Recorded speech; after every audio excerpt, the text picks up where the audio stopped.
Lord's టెస్టులో చేతుల్లోకి వచ్చిన విజయాన్ని చేజార్చుకున్న టీమిండియా ఇంగ్లాండ్తో 5 టెస్టుల సిరీస్లో 1-2 తేడాతో వెనుకంజలో ఉంది.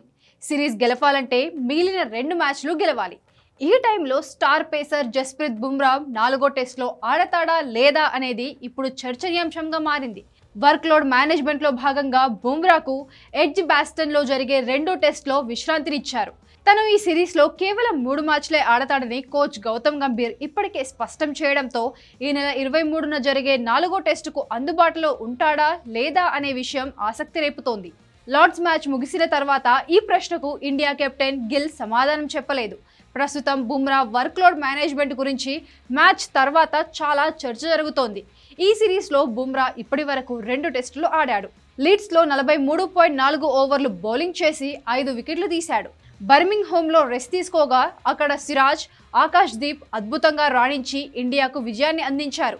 లార్డ్స్లో 3వ టెస్టుకు తిరిగి వచ్చిన బుమ్రా 43 ఓవర్లు బౌలింగ్ చేసి 7 వికెట్లు పడగొట్టాడు. టీమ్ మేనేజ్మెంట్ తను ఎక్కువ స్పెల్స్ బౌలింగ్ చేయకుండా జాగ్రత్త పడుతోంది. కానీ చివరి 2 టెస్టుల్లో తనను ఎందులో బరిలోకి దింపాలో తేల్చుకోలేకపోతోంది. ఆటగాడు ఫిట్గా ఉన్నప్పుడు అన్ని మ్యాచ్లు ఆడాల్సిందేనని మాజీ కెప్టెన్ దిలీప్ వెంగ్ సర్కార్ వ్యాఖ్యానించారు. తొలి టెస్టు తర్వాత 8 రోజుల పాటు సమయం లభించినా అతడికి 2వ టెస్టు ఆడించలేదు. ఇది ఏమాత్రం సరికాదని విమర్శించారు. వ్యక్తిగత ఇష్టాలను బట్టి మ్యాచ్లను ఎంపిక చేసుకోవడం ఏమిటని సూటిగా ప్రశ్నించాడు. బౌలర్ల విషయంలో ఇండియాకు ఆప్షన్లు పరిమితంగానే ఉన్నాయి. బర్మింగ్ హోమ్లో ఆకాష్ దీప్, మహమ్మద్ సిరాజ్ రాణించినప్పటికీ ప్రసిద్ధ్ కృష్ణ భారీ రన్స్ ఇచ్చుకొని తేలిపోయాడు.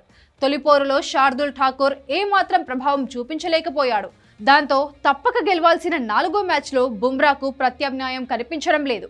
అటు మాజీల మాటైనా ఇటు అభిమానుల ఆరాటమైన మాంచెస్టర్ మ్యాచ్లో బుమ్రా ఆడితేనే మంచిదని అభిప్రాయపడుతున్నారు.